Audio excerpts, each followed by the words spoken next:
You won't believe this. Benjamin Netanyahu says he's suing the New York Times for publishing testimony from 14 Palestinian women, men, and children of the rape they experienced by Zionists in Israeli military camps, camps that have been characterized for decades as torture camps. Netanyahu said they defamed the soldiers of Israel and perpetuated a blood libel about rape, trying to create a false symmetry between the genocidal terrorists of Hamas and Israel's valiant soldiers.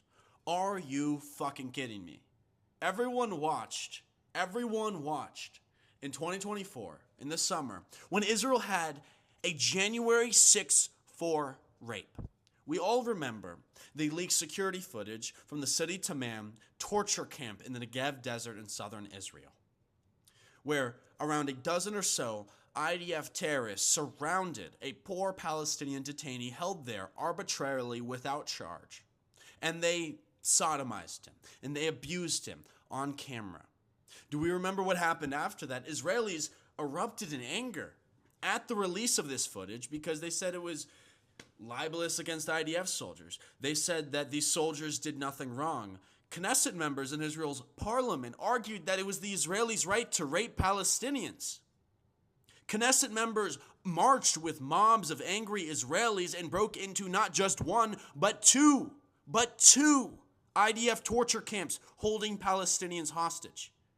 They demanded the freedom of these rapists. They brought these rapists onto TV where they unveiled the masks to applause and stardom status in Israel. Guess what? Not a single one of those disgusting pigs, those rapists they caught on camera, were charged and convicted. Not one. But you know who was punished? And this is probably the most ironic part.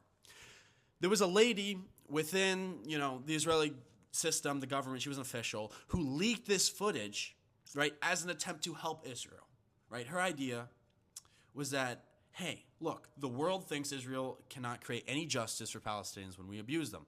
So let's create a situation where it's quite obvious we abuse them and we'll find justice for it. And so she leaked the video in order to solve the case and show the world that we hold IDF soldiers accountable when they do bad things. But hell no, that was never going to happen in Israel. Okay, I just fact-checked this. It was the IDF chief military lawyer who leaked the footage, and it was her.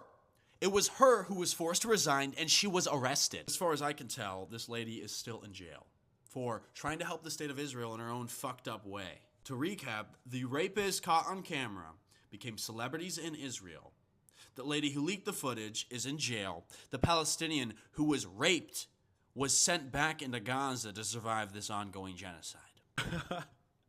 Are we kidding? After everything the New York Times has done to support the Zionist project, such as pushing the 40 beheaded babies hoax or the October 7th rape hoax, or when Israel got mad that the New York Times included photos of starving children at aid camps in Gaza, and they retracted it and took it down and said sorry, this is how it ends. This is what they get for justifying the case for regime change and mass bombings of places like Iran, Lebanon, Gaza, Yemen, Venezuela. All this service to the empire. The New York Times is really going to get embarrassed like this by the state of Israel for an essay they put in their opinion column. Look, I mean, all we can do at this point is laugh at situations like this where Israel has no ground to stand on. You can't take this seriously.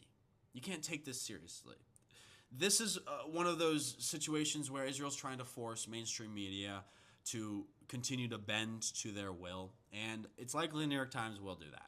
And although they did allow the publication of this opinion essay, this does not by any means absolve New York Times for their backing of war crimes, imperialism, and this ongoing genocide.